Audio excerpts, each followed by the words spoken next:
হরে কৃষ্ণ, রাধে রাধে। কেমন আছো সবাই? আশা করছি খুব ভালো আছো, আমিও ভালো আছি। তো গতকাল ভিডিওটা দেওয়া হয়নি, তো আজকে একটা তোমাদেরও রিকোয়েস্টেড টপিকের অনেকগুলো কোশ্চেন নিয়ে একটা ছোট কিউএনএ ভিডিও মতো করে দিচ্ছি, যাদের কোশ্চেনগুলো খুব তাড়াতাড়ি অ্যান্সার দিয়ে দেওয়া যাবে 5-10 মিনিটের মধ্যে।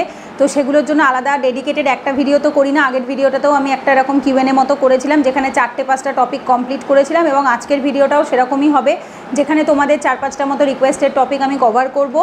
আর এরপরে আগামীকাল যে ভিডিওটা আসবে সেটা ভগবদ্গীতার ভিডিও আসবে। তো চলো, এখন আপাতত আমি এই কয়েকদিন সেভাবেই দিচ্ছি, একদিন ভগবদ্গীতার ভিডিও, একদিন তোমাদের রিকোয়েস্টেড ভিডিও। কারণ প্রত্যেক দিন আগেই বললাম, প্রত্যেক দিন যেহেতু ভগবদ্গীতার ভিডিও শ্যুট করার মতো সময় করে উঠতে পারছি না, তো সেই কারণে, কারণ ওগুলো একটু লেন্দি ক্লাস হয়, তো সেই জন্য যেদিনকে পারছি না সেদিনটা আমি কিউএনএ ভিডিও দিয়ে দিচ্ছি। মোটামুটি 30 থেকে 40 মিনিট মতো টাইম লাগবে।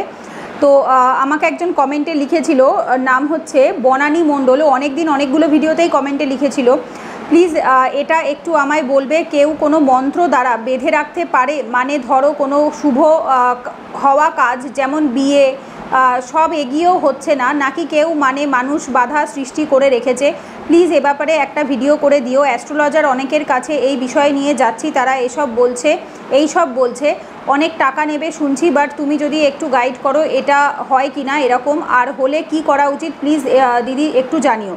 দেখো, ফার্স্টেই বলে রাখি, আমি অ্যাস্ট্রোলজার নই, তো অ্যাস্ট্রোলজিক্যাল পয়েন্ট অফ ভিউ আমি তোমাকে হেল্প করতে পারবো না, এবং অ্যাস্ট্রোলজারদের কাছে গেলে অবশ্যই টাকা তো লাগবেই। আমি তোমাকে আমার যতটুকু নলেজ আছে তার বেসিসে বলতে পারি, সেটা হচ্ছে যে যত কিছুই করুক না কেন, মানে বাধা সৃষ্টি করতে পারে কি না, হ্যাঁ হয়, আমি শুনেছি, এবং আমি নিজের লাইফেও খানিকটা দেখেছি।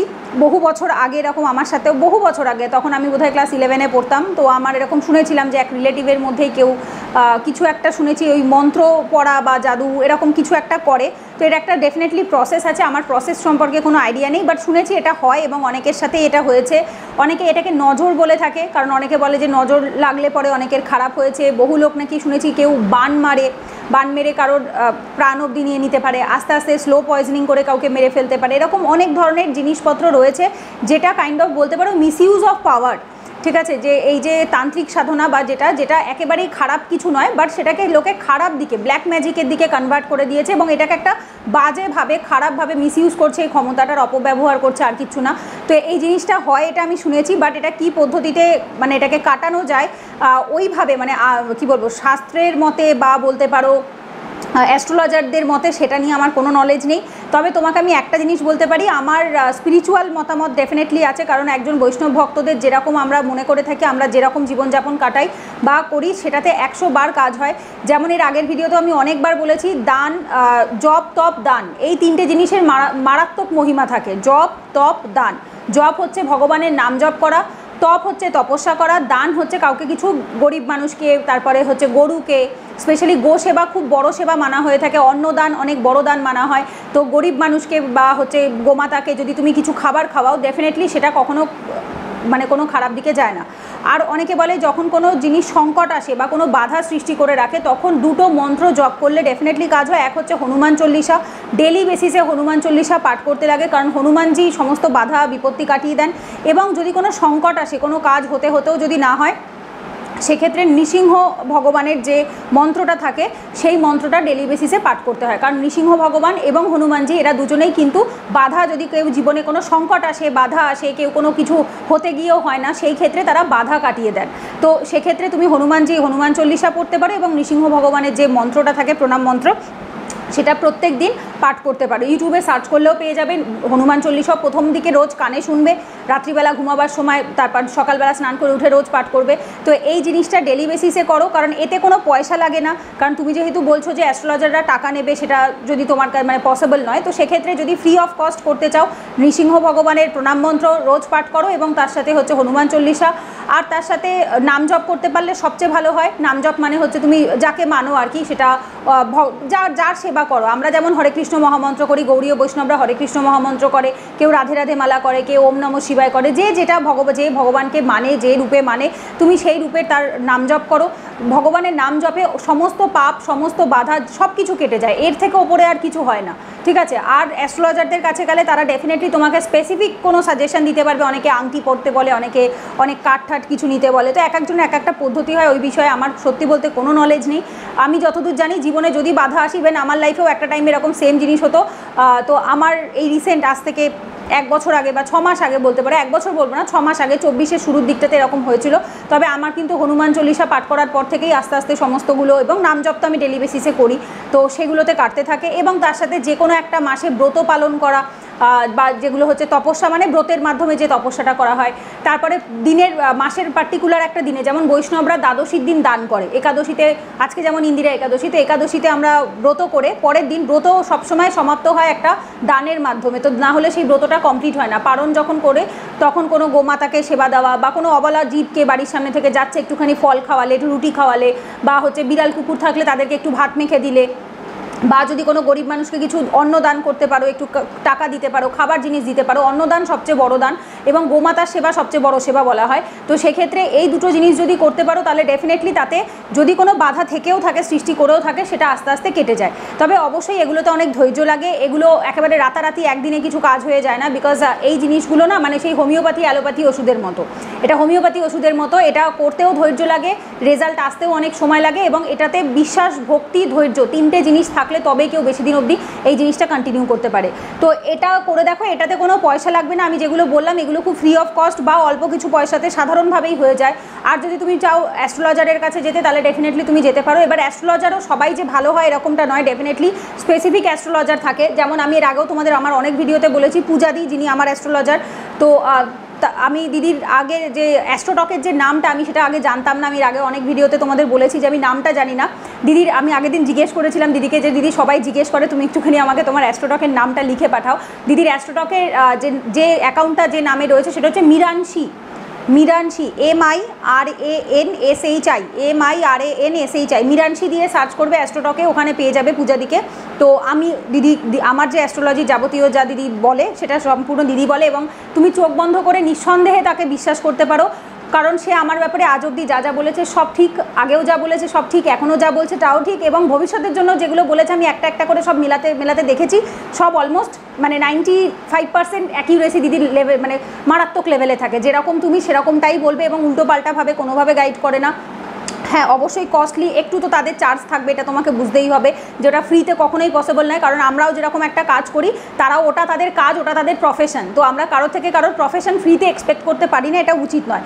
আর যদি তুমি আমার কথা বলো, সেক্ষেত্রে আমি তোমাকে এই ভিডিওর মাধ্যমে যেটুকু আমার নলেজ আমি সেইভাবে তোমাকে গাইড করে দিতে পারি। আর যেগুলো বেসিক কিছু জিনিস, যেমন ধরো কয়েকটা জিনিস ফ্রিতেও হয়, যেমন এটা বিশ্বাস থেকে আসে, যারা ভক্ত হয়, ভগবানের ভক্ত হয়, তারা মনে করে থাকে ভগবানের নাম জপে বাড়ির যে কোনো নেগেটিভ অরা কেটে যায়। সকাল বিকেল প্রত্যেক দিন বাড়িতে যদি শঙ্খ বাজানো হয়, ঘণ্টার ধ্বনি হয়, বড় যে ঘণ্টাগুলো হয় দরজার ওপরে লাগিয়ে রাখলে, এটা পূজা দিয়ে আমায় বলেছিল, বড় ঘণ্টা দরজার ওপর লাগিয়ে রাখলে পর তার যে ঢুকতে বেরোতে যে আওয়াজটা হয়, তো এইগুলোতে বাড়িতে কোনো নেগেটিভ অরা থাকলে চলে যায়। হোপোনোপো করলে নেগেটিভ অরা ক্লিয়ার হয়, এটাও আমি তোমাদের বলেছি, হোপোনোপো প্রেয়ারের ভিডিওটাতেই বলেছিলাম। হোপোনোপো প্র্যাকটিস করলে লাইফে যদি কিছু নেগেটিভিটি থাকে সেটা আস্তে আস্তে কেটে পজিটিভিটি আসে। হনুমান চল্লিশা পাঠ করলে, নাম জপ করলে, তারপরে যেমন ধরো যদি ভগবানের পূজা পাঠ করো তাহলে তো খুবই ভালো। বাড়িতে যত বেশি মন্ত্র উচ্চারণ হয়, যজ্ঞ অনুষ্ঠান হয়, তাতে বাড়ির নেগেটিভ অরা ক্লিয়ার হয়। ইভেন আমাদের বাড়িতেও আজ থেকে 8-9 মাস আগে, বোধহয় ফেব্রুয়ারি মার্চ মাসের দিকে এরকম, জানুয়ারির শেষে বা ফেব্রুয়ারিতে এরকম একটা সেম ঘটনা ঘটে, তো সেই কারণে এরকম হয়েছিল। তখন আমরা ভগবান বিষ্ণুকে ডেডিকেট করে, মানে হচ্ছে আমরা বড় করে নারায়ণ পুজো দিয়েছিলাম, এবং সেখানে বড় করে একটা যজ্ঞ করেছিল বাবা। তো ওই যজ্ঞের যে কাঠগুলো থাকে, পোড়া কাঠ, ওগুলোকে কাপড়ে বেঁধে প্রত্যেকটা বাড়ির দরজায় হোক বা বাড়ির আশেপাশে হোক, চারিপাশে যদি মাটির নিচে কেউ পুঁতে দিতে পারে, বা হচ্ছে যজ্ঞের যে তাপটা থাকে, ধোঁয়াটা থাকে, পুরো বাড়িতে ছড়িয়ে দিতে হয়। তো এগুলোতে অনেক সময় নেগেটিভ অরা ক্লিয়ার হয়ে যায়, ঠিক আছে।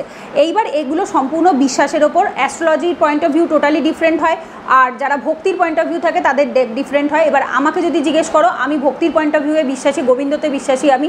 সো যেহেতু আমরা গোবিন্দতে বিশ্বাসী, সেহেতু আমরা মনে করি যদি কখনো খারাপ কিছু এসেও থাকে সেটা গোবিন্দর পরীক্ষা, যেটা সঠিক সময় আসা সেটা সঠিক সময়ে আসবে, কারণ জন্ম মৃত্যু বিয়ে 3 বিধাতা নিয়ে, তো জন্ম মৃত্যু বিয়ে এটা ভগবান ডিসাইড করে রেখেছে, এটা আমি চাইলেও কিছু বদলাতে পারবো না। যখন যার সময় হবে তার ঠিক হবে। এই কারণেই কারোর 21-22 বছরেও বিয়ে হয়, কারোর 40-এও হয়, আবার কারোর হয়ও না, আবার কারোর 30-এও হয়। সো এই বিষয়টা হচ্ছে তুমি ভাগ্যের ওপর ছেড়ে দিলে, বাট ভাগ্যের ওপর ছেড়ে দেওয়া মানে এই নয় যে আমি হাত পা গুটিয়ে বসে থাকবো, আমি কর্ম করবো না। আমি আমার মতো কর্ম করলাম, আমি আমার মতো সব রকম চেষ্টা করলাম, তারপরে যদি হওয়ার থাকে ডেফিনেটলি হবে। এরকম নয় যে আমি কনস্ট্যান্টলি উদ্গ্রীব হয়ে রইলাম যে আমি করছি, কেন রেজাল্ট হচ্ছে না, কেন রেজাল্ট হচ্ছে না, এই মানসিকতাটা থাকলে চলে না। তুমি কর্ম করো অ্যান্ড লেট ইট গো, সব কিছু ছেড়ে দাও। ইভেন এটা ল অফ অ্যাট্রাকশন বলো, নিষ্কাম কর্ম বলো, ভগবদ্গীতা বলো, সব জায়গায় এই কথাটাই বলা হয় যে তুমি চেষ্টা করো, কিন্তু বারবার ফলের দিকে কখন ফল আসবে, কখন ফল আসবে, এই মানসিকতাটা রেখো না, ঠিক আছে। আশা করছি তুমি উত্তর পেয়েছো। যদি তোমার অ্যাস্ট্রোলজারের সাজেশন দরকার হয় ডেফিনেটলি তুমি পূজাদির সাথে কন্ট্যাক্ট করে নিতে পারো। আচ্ছা, এরপরে আরেকজন কমেন্ট লিখেছিলে সৌমি গোস্বামী, মেডিটেশন করা শুরু করতে চাইলে কিভাবে শুরু করতে পারবে কেউ? আচ্ছা, মেডিটেশন কিভাবে শুরু করা যায়? দেখো, বেসিক্যালি মেডিটেশন কথাটার মানে কি? মেডিটেশন মানে হচ্ছে ধ্যান।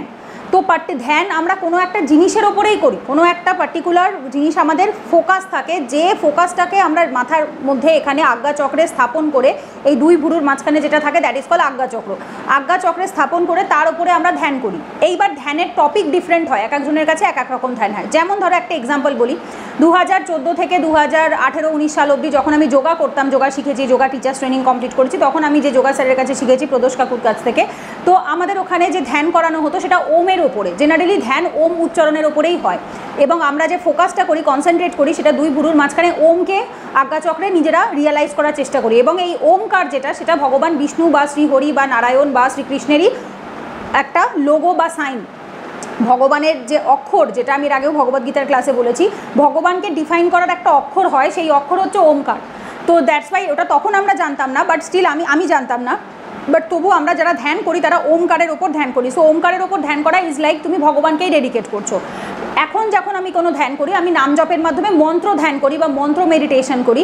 ডিফারেন্ট মেডিটেশন হয়। ধরো তুমি চোখ বন্ধ করে বসে রয়েছো, জাস্ট চোখ বন্ধ করে 10 মিনিট ফোনে টাইমার সেট করবে। প্রথম দিকে টাইমার সেট করতে হয়, কারণ একটা ধৈর্যের ব্যাপার থাকে, কতক্ষণ তুমি থাকতে পারবে সেটা চেক করার ব্যাপার থাকে। প্রথম 5 মিনিট, এক সপ্তাহ 5 মিনিট ধ্যান করবে, তারপরে সপ্তাহে 10 মিনিট, তারপরে সপ্তাহে 15 মিনিট, এইভাবে করে আস্তে আস্তে হাইয়েস্ট টার্গেট রাখতে হয়। যে স্কুল যারা যায়, চাকরি যারা করে, অফিস যারা যায়, তাদের 30 মিনিট ইজ এনাফ, এর থেকে বেশি তারা সময় দিতে পারবে না। সকালবেলা 30 মিনিট, রাত্রিবেলা 30 মিনিট করতে পারলে খুব ভালো হয়। যদি একান্তই না পারো, রাত্রিবেলা ঘুমাবার আগে, সকালবেলা ঘুম থেকে উঠে, স্পেশালি আমি যেটা করতাম সেটা হচ্ছে, আমি সকালবেলা ঘুম থেকে উঠে যখন প্রাণায়াম, ইয়োগা প্রাণায়াম, তারপরেই লাস্টে শেষ করার সময় 10 থেকে 15 মিনিট মতো ধ্যান করে চোখ বন্ধ করে তারপরে চোখটা খুলতাম। এইবার বিষয়টা হচ্ছে মেডিটেশন যারা স্টুডেন্ট লাইফে করে, আমার একটা স্টুডেন্ট আছে আকাশ বলে, ও ডেলি বেসিসে মেডিটেশন করে। তো এরকম অনেক স্টুডেন্ট আছে যারা ডেলি বেসিসে মেডিটেশন করে, কিসের জন্য? তাদের চাকরি বা তাদের যে গোলটা থাকে সেটাকে সাকসেসফুলি অ্যাচিভ করার জন্য। তো বিং অ্যান স্কুল স্টুডেন্ট, তুমি এখনই ভগবানের নামের ওপর হয়তো ধ্যান করতে পারবে না, আমি বলছিও না যে তোমাকে জোর করে করতে হবে। যদি 5 মিনিটও ওমের ওপর ধ্যান করতে পারো খুব ভালো হয়। যদি তা না পারো, অ্যাটলিস্ট তুমি যেটা হতে চাও, তোমার যেটা লাইফে গোল রয়েছে, সেটাই চোখ বন্ধ করে সেটাকে ভিজুয়ালাইজ করা এবং সেটার উপরেই মেডিটেট করা। এবং মেডিটেশনের যে পদ্ধতিটা হয় না, সেটাতে কখনো একবার তুমি এটা দেখছো, একবার তুমি ওটা দেখছো, একবার তুমি ওখানে ভাবছো, একবার তুমি সেখানে ভাবছো, এটাকে মেডিটেশন বলে না। মেডিটেশনে তুমি একটা জিনিসের ওপরেই ফোকাস করবে। তুমি যদি 10 মিনিটও করো, ওই 10 মিনিট শুধু ওই একাগ্র মনে শুধু ওটাই করবে। যেমন তুমি কেউ হরে কৃষ্ণ মহামন্ত্র, আমরা যেরকম হরে কৃষ্ণ মহামন্ত্র জপ করতে করতে ধ্যান করি, তো চোখ বন্ধ করে আমরা চোখের সামনে হরে কৃষ্ণ মহামন্ত্র লেখা, হরে কৃষ্ণ কৃষ্ণ কৃষ্ণ হরে হরে, হরে রাম রাম রাম হরে হরে, ওই লেখাটাকেই ভিজুয়ালাইজ করি। কারণ ভগবানের নাম আর ভগবানের মধ্যে কোনো ডিফারেন্স নেই, বোথ আর সেম। তো আমরা ওই লেখাটার উপরেই ফোকাস করার চেষ্টা করি। যারা রাধে রাধে মালা করে, তারা চোখের সামনে শ্রী রাধের বলে যে গোলের মধ্যে যে লেখাটা থাকে, ওই লেখাটাকে প্রথম দিকে অনেকে সামনে রেখেও করে, যে যেহেতু চোখ বন্ধ করলে হয়তো পারবো না, মন এদিক ওদিক হয়ে যাবে, তো সামনে চোখ খুলে ওই লেখাটার দিকে তাকিয়ে বারবার মন্ত্র জপ করে। সো যদি মন্ত্র জপ করো, তাহলে যে লেখাটা বা যে নামটা তুমি মন্ত্র জপ করছো সেটাকেই তুমি করবে। যদি তুমি মুখ বন্ধ করে করো, তাহলে তুমি চোখ বন্ধ করে এখানে ওমকে দেখার চেষ্টা করবে। প্রথম দিকে মুখে উদ্গৃত করতে হয়। উদ্গৃত আমার চ্যানেলে তোমরা প্রাণায়াম মেডিটেশনের ভিডিও অনেক পেয়ে যাবে, অনেক আগে, আজ থেকে 1-1.5 বছর 2 বছর আগে আমি এগুলোই শেখাতাম। তো সেই ভিডিওগুলো দেখো প্রাণায়ামের, সেখানে দেখতে পাবে লাস্টে ভস্ত্রিকা করে একটা ওম উচ্চারণ করতে হয় মুখে অনেকক্ষণ, ঠিক আছে? চোখ বন্ধ করে ওম এইভাবে করে টানতে হয়। তো এই প্রথম দিকে মুখে বলে করে, কারণ যতদিন না তুমি সেই লেভেলে, অ্যাডভান্স লেভেলে উঠবে, ততদিন অবধি চোখ বন্ধ করে মাথায় ভিজুয়ালাইজেশন করা বা দুই ভুরুর মাঝখানে আজ্ঞাচক্রে ভিজুয়ালাইজ করা এত সোজা নয়। আর এখানটা প্রচণ্ড যন্ত্রণা করে, কারোর মাথা ঘুরিয়ে আসে, কেউ গা গুলিয়ে আসে, এক একজনের এক এক রকম প্রবলেম হয়। তো সেক্ষেত্রে প্রথম দিকে এটা পসিবল হয় না। প্রথম দিকে চোখ বন্ধ করে বা চোখ খুলে যেভাবে হোক নর্মালি ভগবানের নামটাকেই বারবার করে উচ্চারণ করতে হয়। এইবার এক্ষেত্রে এটা হচ্ছে মেডিটেশনের অ্যাকচুয়াল প্রসেস, যেটা আমাদের শাস্ত্রে বলা থাকে। এইবার এখন ছেলেমেয়েরা নিজেদের চাকরির জন্য, কেরিয়ারের জন্য যে যেটা চায় সেটাকে ফোকাস করে, সেটাকে ম্যানিফেস্ট করে, ওইভাবে মেডিটেশন করে। সো তুমি কোন লেভেলে আছো আমি জানি না। তুমি যদি ছোটো স্কুলে স্টুডেন্ট হও, কলেজ স্টুডেন্ট হও, চাকরির পড়াশোনার জন্য, কোনো চাকরি পাওয়ার জন্য, নিজের লাইফের গোলটাকে অ্যাচিভ করার জন্য যদি মেডিটেশন করতে চাও, তাহলে আমি বলবো যেটা চাও সেটাকে ভিজুয়ালাইজ করো, যেন তুমি অ্যাজ ইফ সেটা হয়ে গেছো। তুমি যেটা চাইছো সেটাকেই ভিজুয়ালাইজ করো চোখ বন্ধ করে, যে তুমি সেটা অলরেডি হয়ে গেছো, তুমি অলরেডি সেই কাজটা করছো, এবং করে সেইটার ওপরেই মেডিটেট করো, সেই জিনিসটার ওপরে। যেমন যদি কেউ আইএএস অফিসার হতে চায়, আইপিএস হতে চায়, সে ওই আইপিএস লোগোটা বা আইএস লেখাটার ওপরেই কনসেন্ট্রেট করবে, নিজেকে সেইভাবে ওইখানে ভিজুয়ালাইজ করবে, ম্যানিফেস্ট করবে। তো এটা হচ্ছে যারা মেটেরিয়ালিস্টিক কোনো গোলের জন্য করছে বা চাকরির জন্য করছে তাদের জন্য। যদি কেউ মনে করে না আমার মনে কোথাও শান্তি নেই, আমি সব কিছু পেয়েছি, সব কিছু করেছি, বাট তারপরেও আমার মনের ভেতর শুধু দোটানা, কষ্ট, আমার জীবনে দুদিন বাদে বাদে ডিপ্রেশন, ফ্রাস্ট্রেশন চলে আসে, আমি একটু মনে শান্তি চাই, তো শান্তি চাইতে গেলে কোনো মেটেরিয়াল বস্তুর ওপর মেডিটেশন করলে চলে না। যদি লাইফে শান্তি গোল থাকে তাহলে লাইফে ভগবানকে মেডিটেট করতে হয়, না নিজের মেডিটেশনে আজ্ঞাচক্রে ভগবানকে স্থাপন করতে হয়, ওম লেখাটাকে স্থাপন করতে হয়, কারণ ওম হচ্ছে ভগবানের অক্ষর। এবং যদি তুমি পসিবল হয়, যদি তুমি পিওর বৈষ্ণব হও, তাহলে তো ডেফিনেটলি ওম করার আর কোনো দরকার পড়ে না, ডিরেক্ট গোবিন্দকেই ভিজুয়ালাইজ করা যায়। বাসি হাতে আমরা গোবিন্দের যে রূপটা দেখি, স্পেশালি আমি করি মায়াপুর ইস্কনে যে গোবিন্দর যে রূপটা রয়েছে, গায়ের রং মানে ঘনশ্যাম রূপে, হলুদ রঙের বস্ত্র পরা, হাতে বাঁশি নেওয়া, তো ওই যে রূপটা, আমি ওই রূপের ওপরে মেডিটেশন করি। এইবার এক একজন এক একটা রূপের ওপরে মেডিটেশন করে, কেউ অন্য দেবতাদের ওপর করে, অন্য কেউ ভগবানের ওপর করে, তো যার যেটাতে পছন্দ, যে যেটা পছন্দ করো সে সেটার ওপরে। যদি মনে শান্তির প্রয়োজন হয়, শান্তির প্রয়োজন হলে ভগবানের ওপরেই মেডিটেশন করতে হবে, তাহলে তুমি কোনো জাগতিক বস্তুতে মেডিটেশন করে মনে শান্তি পাবে না, ঠিক আছে। তো ওম হচ্ছে সবথেকে সোজা, যেটা ফার্স্টে স্টেজে করা যায়, প্রথম স্টেজেই ভগবানের ওপর কনসেন্ট্রেশন করাটা একটু চাপের হয়ে যায়, বাট ওম মুখে উচ্চারণ করে করে বারবার ওমকে দেখা, কারণ যেহেতু এটা আমাদের কাছে খুব কমন একটা অক্ষর না, আমরা ছোটো থেকে দেখে বড় হয়েছি, আমাদের কাছে এটা নতুন কিছু নয়, তো সেক্ষেত্রে আমরা সেটা করতে পারি। তো এইভাবে স্টার্ট করতে পারো। আর অ্যাডভান্স লেভেলে আরও অনেক কিছু থাকে, ঘর অন্ধকার করে, ঘিয়ের প্রদীপ ধরিয়ে, হালকা একটু কর্পূর ধরিয়ে, একটুখানি যেটাকে আমরা বলি না ধোয়া ধরানো, মানে হচ্ছে বোধহয় নারকেলে ছিবড়ে দেয় আর তার ভেতর একটু কর্পূর দেয়, আরও অনেক কিছু দেয়, দিয়ে একটুখানি ধোয়া ধরানো যায়। আর ফ্যানটাকে খুব স্লো মোডে রাখতে হয়, এত বেশি জোরে ফ্যান চালানো যায় না। আর ঘরে একটা হালকা লাইট বা একটুখানি প্রদীপের আলো, ঘিয়ের প্রদীপের সামনে বসে মেডিটেশন করলে, ওম উচ্চারণ করলে তার এফেক্ট প্রচণ্ড ভালো হয়। শরীরের অনেক রকম রোগ কমে, মনের শান্তি আসে, মনে একটা আলাদা পিস আসে।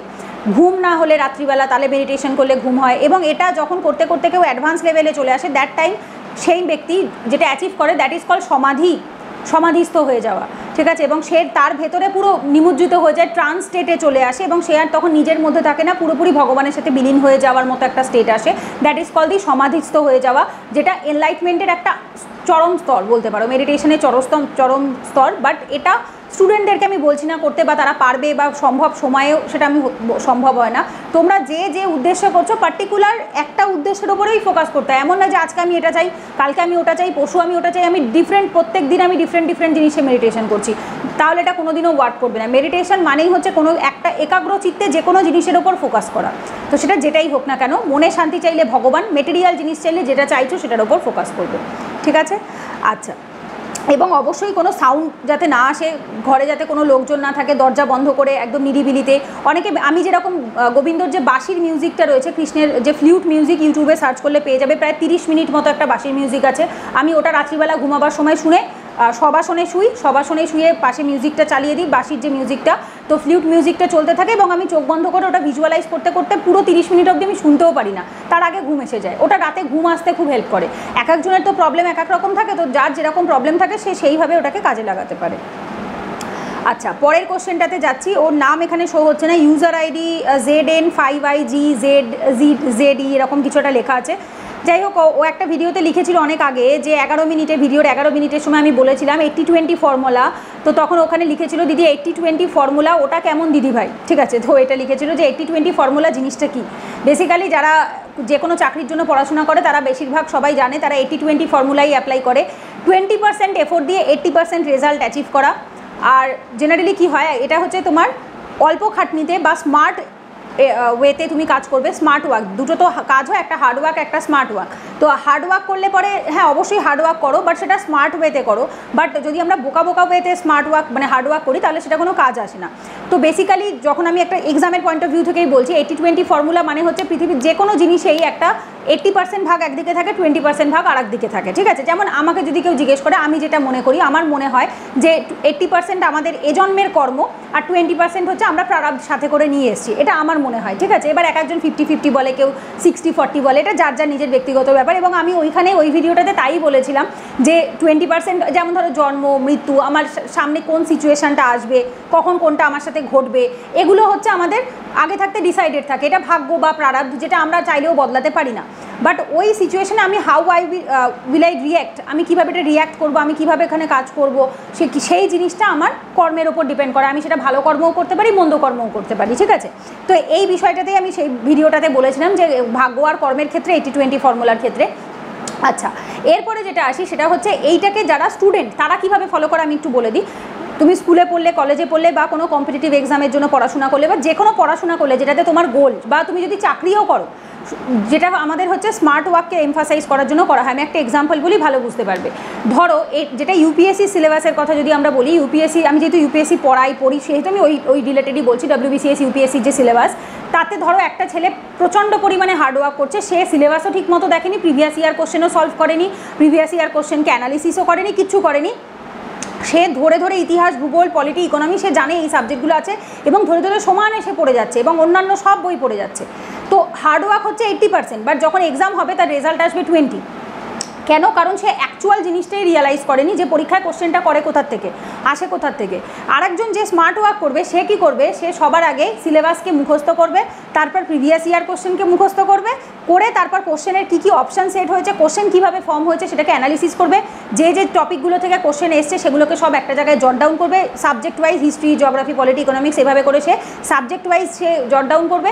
করার পরে সে ইউটিউব থেকে টপার্সদের বুক লিস্ট দেখবে, টিচার্সদের গাইডেন্স ভিডিও দেখবে, দেখে তারপর সে সেই বইগুলো কিনবে, কিনে সেই চ্যাপ্টারগুলোর ওপর এমফাসাইজ করবে, যে চ্যাপ্টারগুলো 20% সিলেবাসকেই কভার করে। যেখান থেকে কোশ্চেন আসে বেশিরভাগ ক্ষেত্রে সেগুলো হচ্ছে তোমার 80% কোশ্চেন 20% চ্যাপ্টার বা 20% সিলেবাস থেকেই আসে। সিলেক্টিভ কিছু চ্যাপ্টার থেকেই 80% কোশ্চেন এসে থাকে। তো যে হার্ডওয়ার্ক কম করে স্মার্ট ওয়ার্ক করবে সেও কিন্তু খাটছে, সেও দিনে পড়াশোনা করছে, বাট সে পড়াশোনাটাকে বুদ্ধিমানের পদ্ধতিতে করছে। তো এইভাবে করে 80-20 ফর্মুলা লাগানো হয়, যেখানে আমরা 20% এফোর্ট দিয়ে 20% চ্যাপ্টার থেকে 80% কোশ্চেন আসে, বা 20% এফোর্ট থেকে আমরা 80% রেজাল্ট পেতে পারি। That is call the smart work, যেটা বেশিরভাগ এখনকার দিনে যারা ছেলেমেয়ে রয়েছে তারা করে, স্পেশালি ডাক্তারি, ইঞ্জিনিয়ারিং যারা নেট জেইর জন্য পড়াশোনা করে তারাও এই পদ্ধতিটা ফলো করে থাকে, 80-20 ফর্মুলা, ঠিক আছে। তো এটা স্পেশালি পড়াশোনার ক্ষেত্রে অ্যাপ্লিকেবল হয়, আদারওয়াইজ এটার সাথে স্পিরিচুয়ালিটির কোনো সম্পর্ক নেই, ঠিক আছে। আচ্ছা, এরপরে আরেকজন কমেন্টে লিখেছিলে প্রিয়াঙ্কা সাহা, হরে কৃষ্ণ তোমাকেও। শাস্ত্রীয় গ্রন্থ সম্পর্কে জানতে চাই, কোন পাবলিকেশন, কোন রাইটারের কোন স্পিরিচুয়াল বই পড়তে হবে সেই নিয়ে একটা ডিটেল ভিডিও দাও, যাতে আমাদের শাস্ত্র সম্পর্কে নলেজ বাড়ে বা আমরা শাস্ত্র সম্পর্কে জানতে পারি। যেমন শ্রীমদ্ ভগবদ্গীতা, ভগবত পুরাণ, 18 পুরাণ, বেদ, উপনিষদ, বৈষ্ণব পদাবলী, অন্যান্য গ্রন্থ ইত্যাদি, যার থেকে আমরা গোবিন্দ রাধারানী সম্পর্কে জানতে পারি। ইউপিএসসি যেমন বুক লিস্ট দাও, সেরকম স্পিরিচুয়াল বা ডিভোশন বা বৈষ্ণব ধর্ম বা সনাতন ধর্মের ওপর বুক লিস্ট দাও with authentic writer and publication. আমি বলেছিলাম হ্যাঁ দেবো। এইবার দেখো, আমার নলেজ অত্যন্ত কম, ঠিক আছে। আমি যে ভিডিওগুলো বানাই এখন অবধি সম্পূর্ণটা উপলব্ধ জ্ঞান, ভগবদ্গীতা এবং তার সাথে উপলব্ধ জ্ঞান, মানে ভগবানের কৃপাতে ভেতর থেকেই কথা আসে। আমি আজ অবধি কোনোদিনও আমার ভিডিওর স্ক্রিপ্ট বানাইনি, কোনোদিনও আমি ভেবে চিনতে ভিডিও এডিট করে, ভিডিও পজ করে আজ অবধি বানাইনি, কারণ আমার মনে হয় এত টাইম আমার হাতে নেই। আমি ডিরেক্ট আমি ইভেন ব্যাক ক্যামেরা থেকেও করি না, আমার ব্যাক ক্যামেরাতে 200 মেগাপিক্সেল ক্যামেরা, বাট স্টিল আমি জীবনে করি না, আমি জাস্ট ফ্রন্ট ক্যামেরা থেকে করি, কারণ আমার পার্সোনালি মনে হয় লোকে আমাকে দেখে কম, আমার কথা শোনে বেশি। সো দেখার ওপর আমি খুব একটা বেশি জোর দিই না। ইভেন বইয়ের ক্ষেত্রেও যদি বলো, আমার বুক লিস্টের মানে যেটা আমি শাস্ত্রের জন্য যে বইগুলো পড়ি সেটার লিস্ট অত্যন্ত ছোট। আমি যেটা পড়ি আগে বলে দিই, তারপর আমি তোমাদের সোর্স বলে দিচ্ছি। আমি শ্রীমদ্ ভগবদ্গীতা ডেলি পড়ি, যে এবং একবার নয়, কারণ ভগবদ্গীতা এমন একটি বই তুমি একবার কেন 100 বার পড়লেও তুমি নতুন কিছু পাবে, যতবার খুলবে ততবার নতুন কিছু পাবে, ততবার নতুন করে কিছু দেখতে পারবে, বুঝতে পারবে। তো সেক্ষেত্রে ভগবদ্গীতা হচ্ছে ডেলি, যেটা জীবনের বই, লাইফের ম্যানুয়াল, এটা আমি সবসময় বলে থাকি। জীবন চালাতে গেলে যে বইটি দরকার সেটা হচ্ছে শ্রীমদ্ ভগবদ্গীতা, সেটা ছাড়া তোমার জীবন অপূর্ণ, ঠিক আছে। এইটা যদি কেউ পড়ে নেয় তার, এবং এটাতে বলা শুধু নট অনলি পড়া, ভগবানের বলা প্রতিটা বাণী যদি বেদবাক্যের মতো শিরোধার্য করে এবং A to Z ফলো করার চেষ্টা করে, তার আর কোনো বই পড়তে হয় না, কোনো বই পড়তে হয় না। ভগবদ্গীতা স্বয়ং ভগবানের মুখ নিঃসৃত বাণী। অনেক বই আছে, সমস্ত বই কারোর না কারোর লেখা, কারোর না কারোর মাথা প্রসূত, কিন্তু একমাত্র ভগবদ্গীতা যেটা ভগবানের মুখ নিঃসৃত বাণী। তো সুতরাং এর থেকে পবিত্র, এর থেকে ভালো আর কিছু হয় না। তো শ্রীমদ্ ভগবদ্গীতা যেটা আমি পড়ি সেটা হচ্ছে ইস্কনের প্রভুপাদজির লেখা, ভক্তি বেদান্ত বুক ট্রাস্টের যে বইটি, তো আমি সেটা পড়ি এবং আমি এটা কিনিনি, আমাকে উপহার দিয়েছিল আমার এক স্টুডেন্ট, তো আমি সেখান থেকেই পড়ি। আচ্ছা, এইবার আসে হচ্ছে তারপরে যে বইটা পড়ি সেটা হচ্ছে লীলা পুরুষোত্তম শ্রীকৃষ্ণ।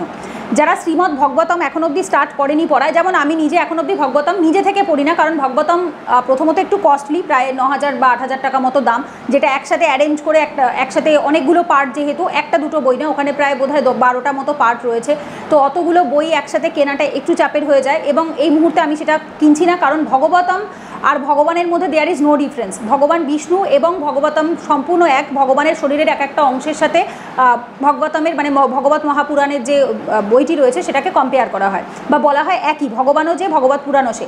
তো সেক্ষেত্রে তাকে যখন তুমি বাড়িতে আনবে, তোমার একটা শুদ্ধ জায়গা লাগবে, তাকে সেইভাবে রাখতে হবে, এবং মানে ভগবতমের আলাদাই মহিমা, মারাত্মক মহিমা, এবং তাকে ভগবান রূপেই পুজো করা হয়, তো তাকে তুমি র্যান্ডাম যে কোনো জায়গায় রাখতে পারবে না। কিন্তু অন্যান্য বই যেগুলো থাকে সেটা তুমি বইয়ের তাকে বুক শেলফে তুমি রেখে পড়তে পারো, যেমন আমি আমার বুক শেলফে রেখেই আমি সমস্ত বই পড়ি। কিন্তু ভগবতম আনলে ঠাকুর ঘরে একটা আলাদা পবিত্র শুদ্ধ স্থান, একটা ভগবানকে বসাবার যেরকম বেদি থাকে সেরকম জায়গায় এনে সেখানে তাকে রেখে সেইভাবেই পড়তে হবে, সেইভাবেই রাখতে হবে। তো আমার এই মুহূর্তে সেরকম অ্যারেঞ্জমেন্ট নেই, যার জন্য আমি আনি না, বা গোবিন্দও এখন অবধি চাইনি যে আমার কাছে আসুক, কারণ আমার নিজের নলেজ এখন অবধি সেই লেভেল অবধি ওঠেনি। আমি এখন শুধু কি ভগবত কথা শুনি, যারা কথাবাচক আছে ইউটিউবে, যারা কথা ক্লাস ওয়াইজ কমপ্লিট করিয়েছে প্লেলিস্ট ক্রিয়েট করে, আমি সেরকম কথাবাচকদের যে কথা ভগবত কথা রয়েছে আমি সেগুলো শুনে থাকি। আচ্ছা, এরপরে যেটা বলবো সেটা হচ্ছে ভগবত পুরাণ। তো অবশ্যই আমি যে বইগুলো পড়ি বেশিরভাগটাই ভক্তি বেদান্ত বুক ট্রাস্টের, মানে হচ্ছে সেটা প্রভুপাদজি লেখা ইস্কনের যে বইগুলো রয়েছে আমি বেশিরভাগ সেগুলোই পড়ি। এছাড়া আমি যেটা বললাম লীলা পুরুষোত্তম শ্রীকৃষ্ণ, ওটা আমি পড়ে থাকি, ওটাও ভক্তি বেদান্ত বুক ট্রাস্টেরই বই, এবং ওটাও শিলা প্রভুপাদজিরই লেখা।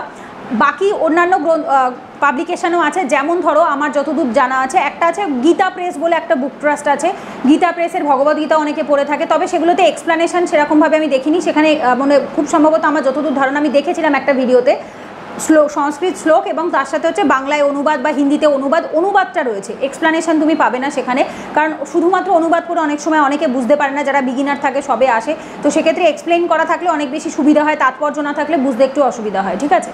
তো সেক্ষেত্রে আমি পড়ি হচ্ছে ভগবদ্গীতা, লীলা পুরুষোত্তম শ্রীকৃষ্ণ, আর তারপরে পড়ি হচ্ছে রামায়ণ, মহাভারত। রামায়ণ আমি ভক্তি বেদান্ত বুক ট্রাস্ট থেকে প্রভুপাদজিরই বোধহয় খুব সম্ভবত, মানে ওনাদেরই বুক ট্রাস্টের অন্য কেউ হয়তো লিখেছে, ইংলিশ ভার্সন রামায়ণটা আমার যেটা আমি পড়ি সেটা হচ্ছে Valmiki Ramayana English version, orange কালারের বইটা। আর মহাভারতটাও সেম আমার ইংলিশ ভার্সানে, কারণ একমাত্র লীলা পুরুষোত্তম শ্রীকৃষ্ণ আর ভগবদ্গীতা এই দুটো আমি বাংলা ভার্সানে পড়েছি, আর মহাভারত রামায়ণ দুটো ইংলিশ ভার্সানে।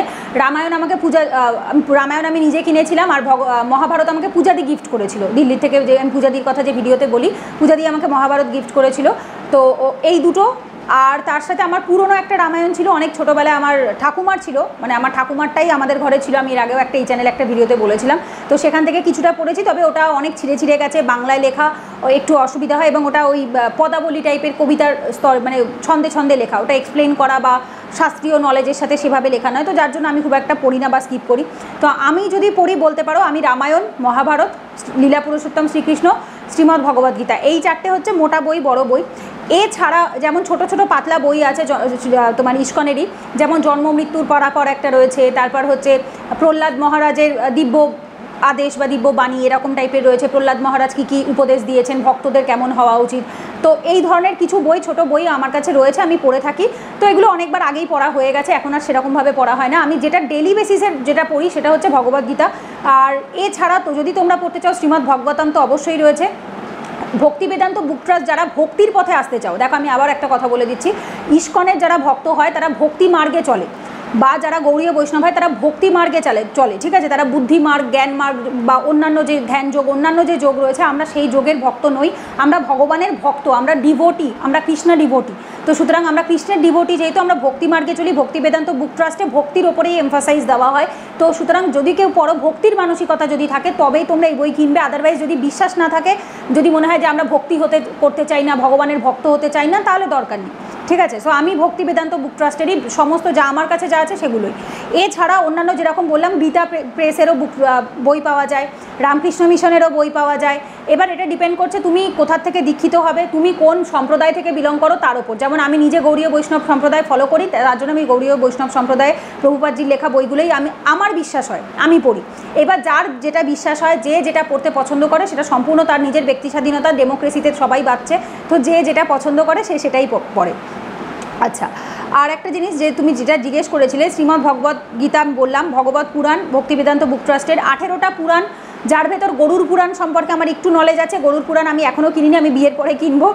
তো এখন মানে আমি ভিডিও শুনেছি আর কি, গরুর পুরাণের যে কথা হয় সেই কথা শুনেছি, বাট কখনো আমি নিজে পড়ে দেখিনি। তো নিজে পড়বো, যেটা আমি পরে কিনবো। আর পদ্মপুরাণ আমাদের দেখো বেসিক্যালি কী হয়, ধরে ধরে সব পুরাণ তো পড়া পসিবল হয় না।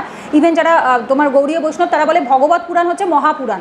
তো যেটা পড়ে নিলে আর কিছু পড়ার বাকি থাকে না, সমস্ত পুরাণে যা আছে জিস্ট সেটা ভগবত পুরাণের মধ্যেই রয়েছে। টোটাল সমস্ত পুরাণ লেখার পরেও যখন ব্যাসদেবজির মনে শান্তি আসেন না এবং তিনি ভাবে কিছু একটা মিসিং, এবং কি মিসিং, এবং যেটা লিখলে পর তার মনে হবে যে সমস্ত পুরাণ লেখা কমপ্লিট হয়, তখন তিনি ভগবত পুরাণ লেখেন। তো ভগবত পুরাণ হচ্ছে সমস্ত কিছু একদম ফুল প্যাকড ওয়েতেই রয়েছে। তো আমার যেটা পার্সোনালিও মনে হয় যে গোবিন্দকে জেনে নিলে আর কিছু জানার বাকি থাকে না। তো সেহেতু ভগবত পুরাণ যদি কেউ পড়ে এনাফ। তাও যদি কেউ 18টা মহাপুরাণ পড়তে চায়, 18টা পুরাণ তুমি গীতা প্রেসের পেয়ে যাবে, অ্যামাজনে সার্চ করলে ডেফিনেটলি পাবে। আমি দেখেছিলাম একবার, গীতা প্রেসের আছে। আচ্ছা, এরপরে যেমন হচ্ছে বেদ, উপনিষদ। বেদ সেভাবে অথেন্টিক বেদ কোথায় পাওয়া যায়, আই হ্যাভ নো আইডিয়া।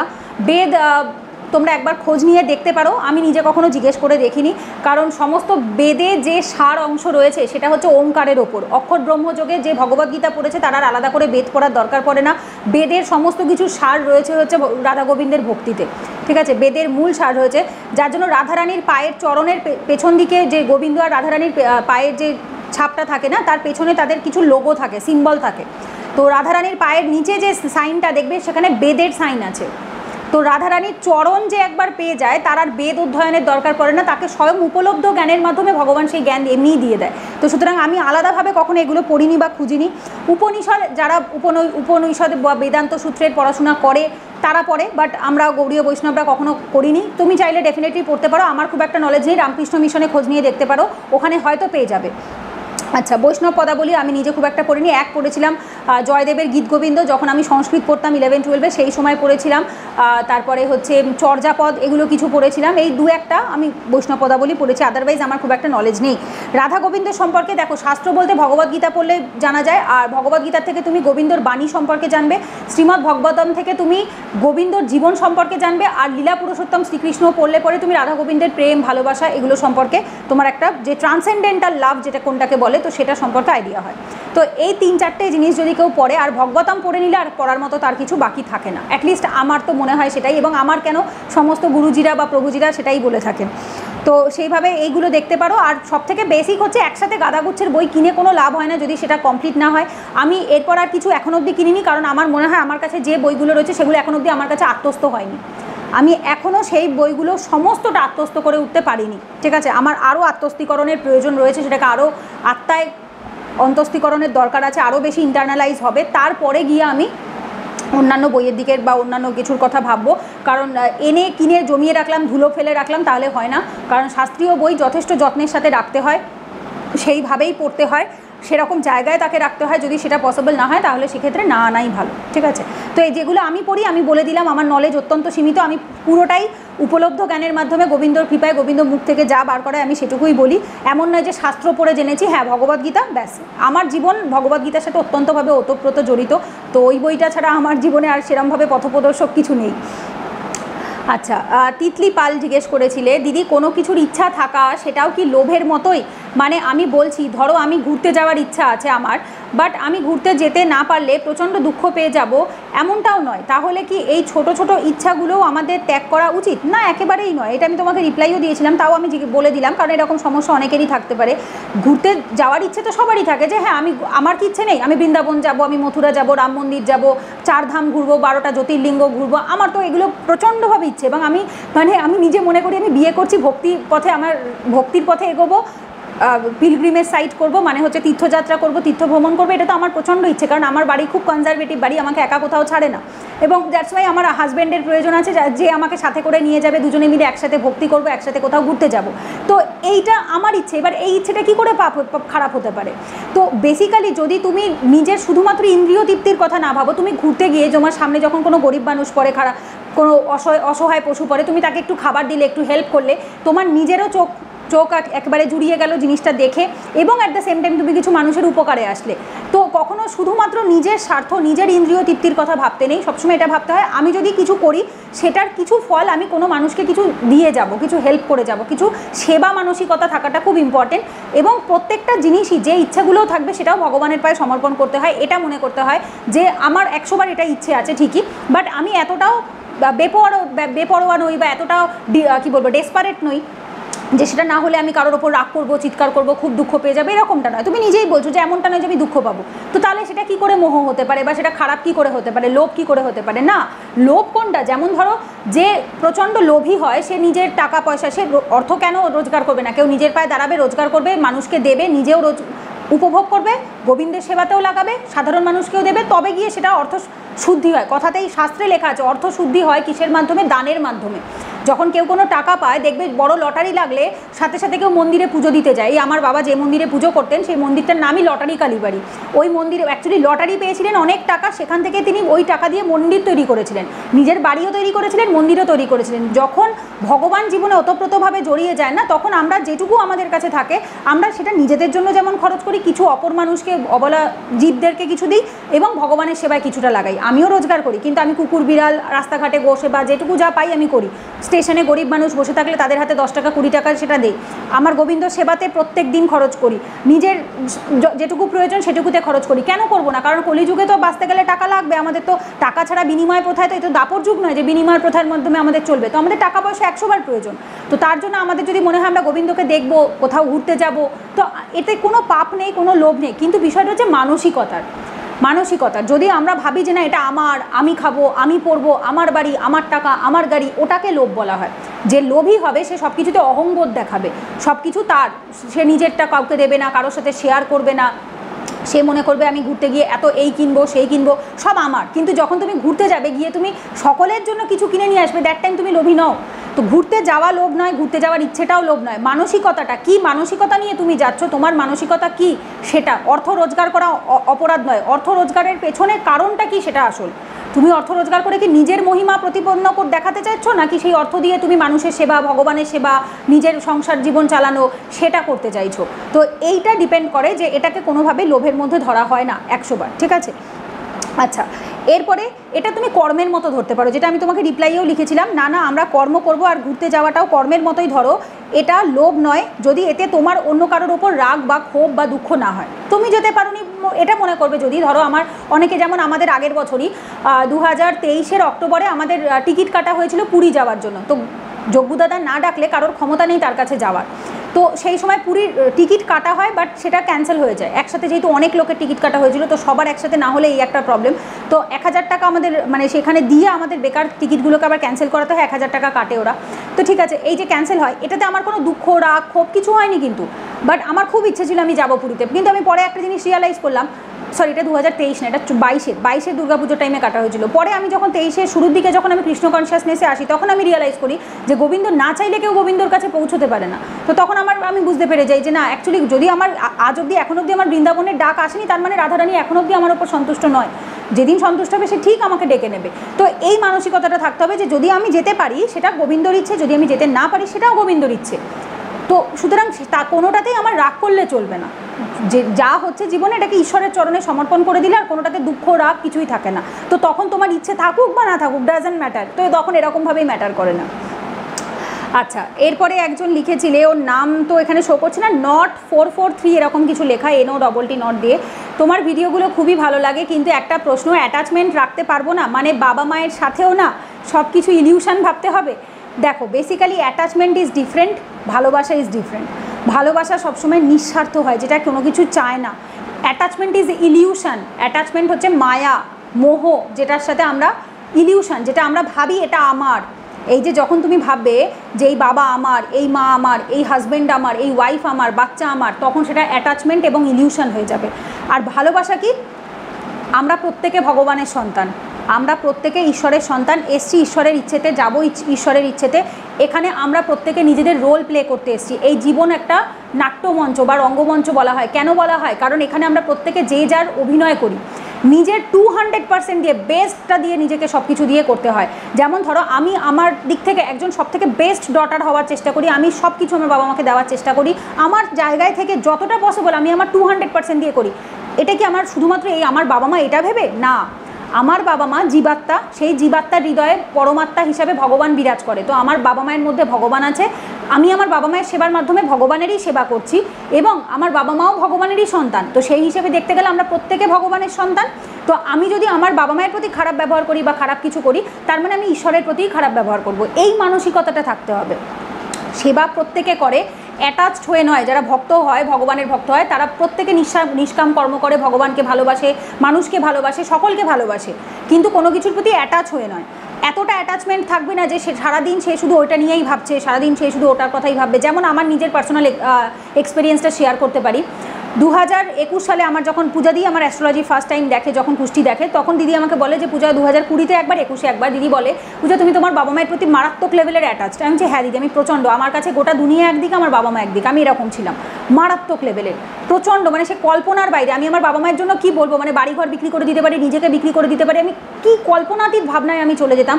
এবং বাবা মা ছাড়া আমি জীবন মানে বাঁচতে পারবো, এইটা যখনই কেউ বলতো যে বাবা মা একটা টাইম অবধি বাঁচে তারপর তারা থাকে না, এটা শুনলেও মনে হতো আমি এখনই সুইসাইড করে ফেলবো। আমি এতটা অ্যাটাচ ছিলাম আমার বাবা মায়ের প্রতি, এতটা। এটাকে অ্যাটাচমেন্ট বলে। ভালোবাসা তখনও ছিল, এখনও আছে, বাট তখন ভালোবাসার থেকেও অ্যাটাচমেন্ট বা ইলিউশন বা মোহটা, যে আমার বাবা মা, এই আমার শব্দটার উপর প্রচণ্ড এমফাসাইজ ছিল। দ্যাট ইজ কল অ্যাটাচমেন্ট বা ইলিউশন, যেটা মোহ, এটা ঠিক নয় এটা থাকাটা। বাট আস্তে আস্তে যখন আমি ভক্তির পথে আসি, আস্তে আস্তে আমার অ্যাটাচমেন্ট দূরে সরতে থাকে। তখন মনে হতো আমার বাবা মা অ্যাজ আ ইন্ডিভিজুয়াল আমার বাবা মা বলে মনে হতো, বাট এখন আমার বাবা মাকে ভগবানের সন্তান বলে বেশি মনে হয়। আমি মাকে ইয়ার্কি মেরে মাঝে মধ্যে বলি, তুমি তো আমার বোন, আমরা তো গোবিন্দর ছেলে মেয়ে। তো আমি এইভাবে করে ইয়ার্কি মারি, আমার মাও হাসে। মানে আমি অ্যাজ ইফ এরকমভাবে বলি যে গোবিন্দ সন্তান, গোবিন্দ বীজ প্রদত্তকারী পিতা, তিনি পরম পিতা, তো তার সন্তান আমরা সকলে। তো আমি এইভাবে বলি, তার মানে বাবাও আমার ভাই, তুমি আমার বোন, আমরা কেউ কিন্তু বাবা মা নই, এরকমভাবে বলি। এবং বিষয়টা ভালো, মানে এখন জিনিসটা খুব সহজ হয়ে গেছে। এবং এখন ওই যে একটা গান আছে না, মত আনতে হ্যায় নেহি তো মত সে ভি কিউ ডরে, মৃত্যু শেষ নয়, তাহলে মৃত্যু থেকে কেন ভয় পাবো, বা মৃত্যুতে এত কষ্ট এত ভয় কেন থাকবে। ঠিক আছে, যদি শুদ্ধভাবে সাত্ত্বিকভাবে জীবনযাপন করি, তাহলে মৃত্যুটাই সব থেকে অ্যাকসেপ্টেবল হবে, সব থেকে কাম্য বস্তু হবে। কারণ একমাত্র ওটাই পার্মানেন্ট, আর পৃথিবীতে কিচ্ছু পার্মানেন্ট নয়, বাকি সব ইলিউশন, আজ আছে কাল থাকবে না। বাট মৃত্যু, যে জন্মেছে সে মৃত্যু হবে, জন্ম যদি কারোর হয়ে থাকে সে মারা যাবে, সেটা ভগবদ্গীতাতেই বলেছে। আর অ্যাটাচমেন্ট একমাত্র তখনই যায় যখন ভগবানের বলা প্রতিটা বাণী, ভগবদ্গীতাতে ভগবান যা বলেছে সেটাকে নিজের জীবনে একেবারে ওতপ্রোতভাবে কেউ বিশ্বাস করে এবং মেনে চলে। শুধু বিশ্বাস নয়, মেনে চলতে হবে, তখনই একমাত্র সেটা আসে।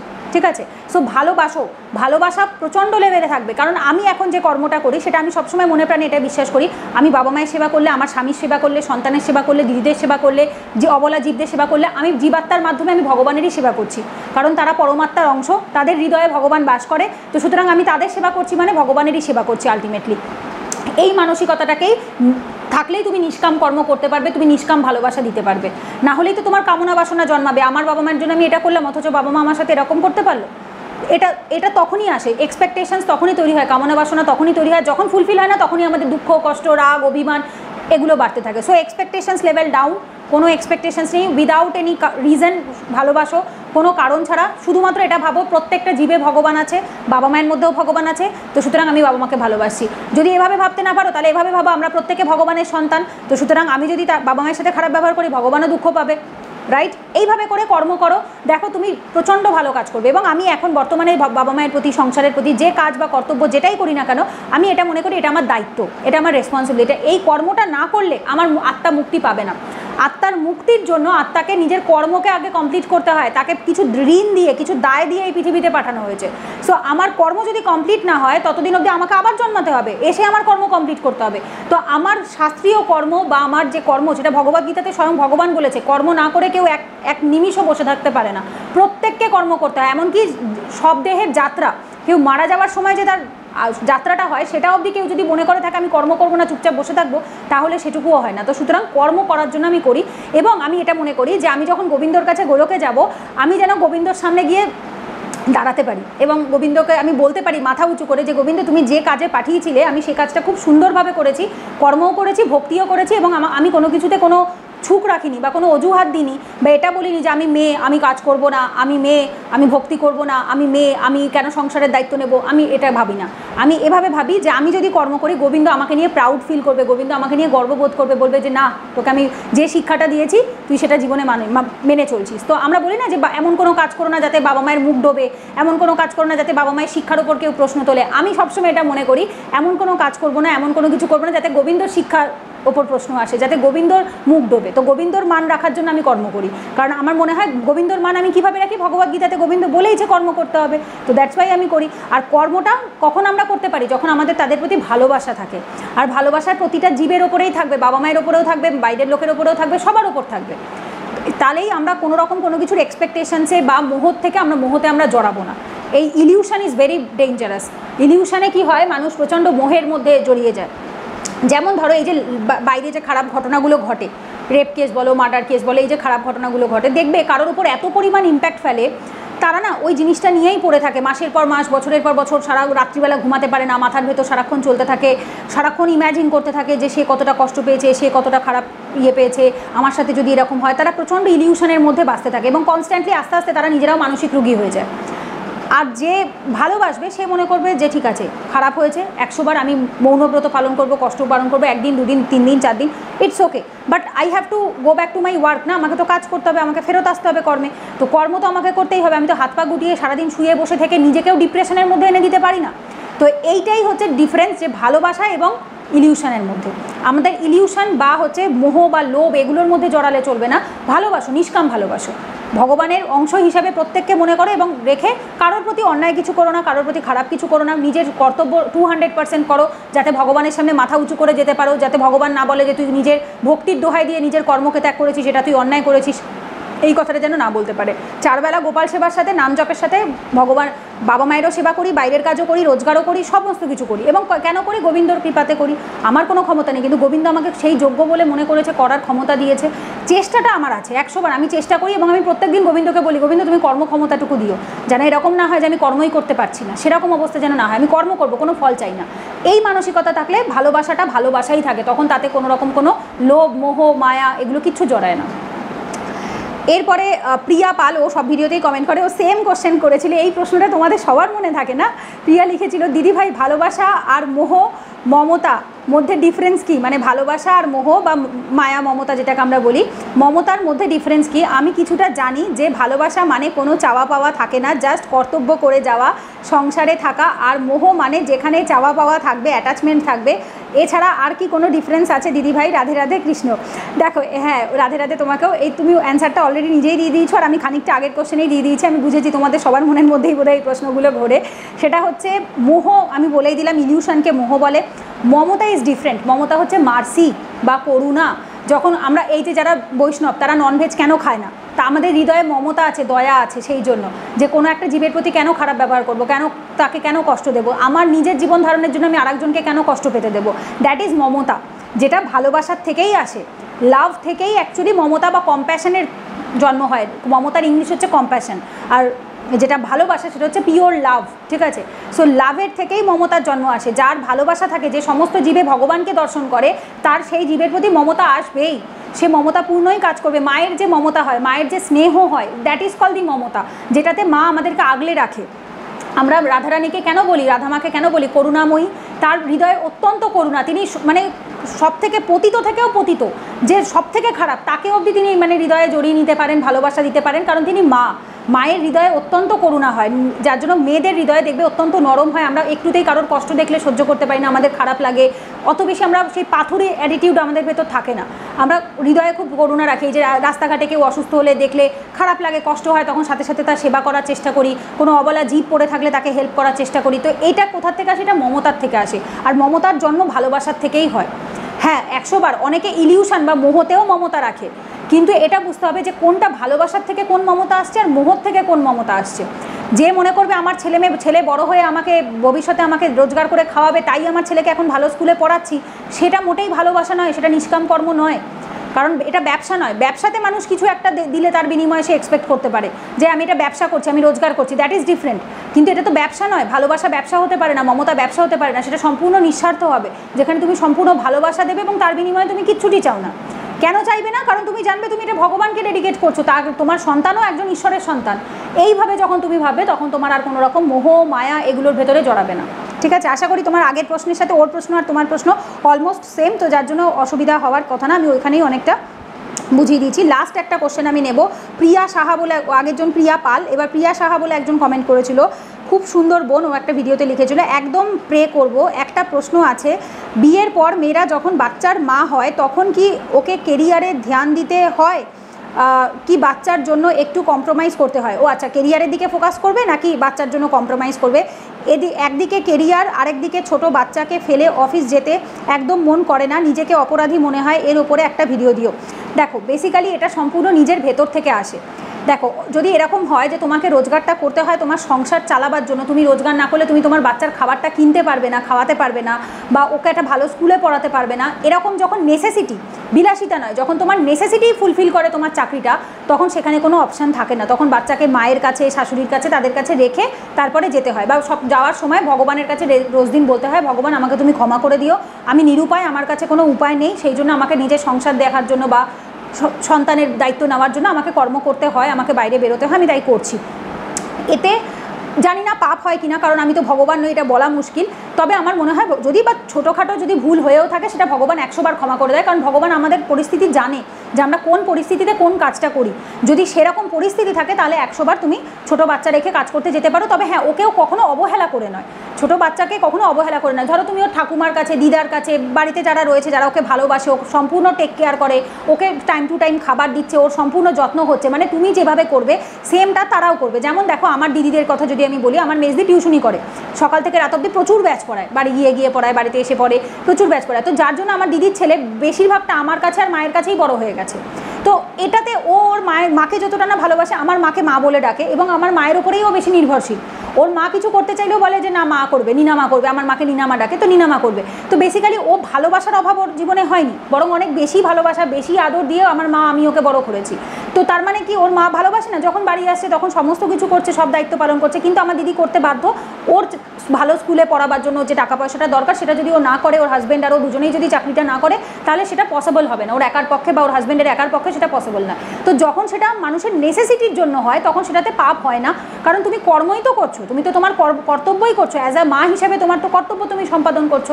হ্যাঁ, ওর নেগলিজেন্সি যেন না হয়, সেটা ওর ঠাকুমা, দিদা, বাড়ির যারা আছে, মাসি, পিসি, যাদের কাছেই থাকুক, ও যেন ভালোবাসা দিয়ে, যত্ন দিয়ে ও বড় হতে পারে, সেই ব্যবস্থাটা রেখে তারপরেই যাওয়া উচিত। ঠিক আছে, তো আমার মনে হয় না এটাতে কোনো খারাপ কিছু আছে বলে, কারণ ওয়ার্কিং হওয়াটা কখনোই খারাপ নয়, যদি তোমার সন্তান নেগলেক্টেড না হয়। সন্তান নেগলেক্টেড হলে অবশ্যই সেটা খারাপ। ঠিক আছে, তো এইটুকুই আর কি। এছাড়া আমার তো বেশি মানে নলেজ নেই এই বিষয়টাতে, কারণ আমি নিজে এখন অবধি ওয়ার্ক ফ্রম হোম করি, আমার পুরো কাজই বাড়িতে, আমার বাইরে কোথাও বেরোতে হয় না আপাতত কাজের জন্য কোনো রকম।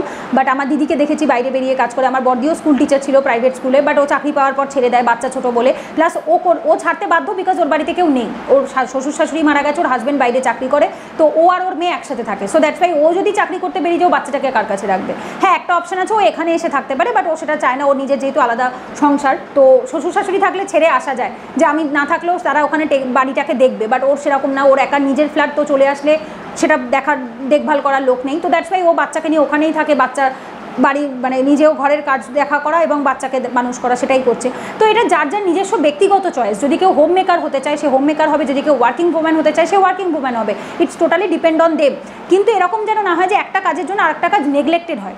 সবসময় ব্যালেন্স করতে জানতে হয়, প্রত্যেকটা জিনিসকে সাথে নিয়ে চলতে হয়, যেন এরকম না হয় যে একটার জন্য আরেকটাকে আমি নেগলেক্ট করছি, এক্সকিউজ দিচ্ছি, অজুহাত দিচ্ছি, সেরকমটা যেন না হয়। ঠিক আছে, ব্যাস আজকে আমি মোটামুটি 6-7টা মতো কোশ্চেন কভার করেছি। এর পরের কিউএনএতেও আমি তোমাদের যাদের ছোটো কোশ্চেন আছে আমি একটা ভিডিওতে বড় মানে কভার করে দেবো, কারণ অনেক দিন ধরে এই কোশ্চেনগুলো, স্ক্রিনশটগুলো জমে রয়েছে, তো জমিয়ে রাখলে আমারও অসুবিধা। এগুলো পরে আমি কবে দেবো জানি না, ভেবেছিলাম 30-40 মিনিটের ভিডিও হবে, অলরেডি 53 মিনিট হয়ে গেছে। কোশ্চেন একটার পর একটা আমি নিতেই থাকি, শুরু করলে আর থামতে পারি না, তো তার জন্য সরি, ভিডিওটা একটু লেন্দি হলো। তো যাই হোক, চলো এই ভিডিওটা এখানেই এন্ড করছি, পরের ভিডিওতে দেখা হচ্ছে। ততক্ষণ সবাই সুস্থ থেকো, ভালো থেকো। ভিডিওটা ভালো লাগলে অবশ্যই লাইক করো, কমেন্টে জানিও, চ্যানেলটা অবশ্যই সাবস্ক্রাইব করে রেখো। তো চলো পরের ভিডিওতে দেখা হবে, ততক্ষণ সবাই ভালো থেকো। হরে কৃষ্ণ, রাধে রাধে।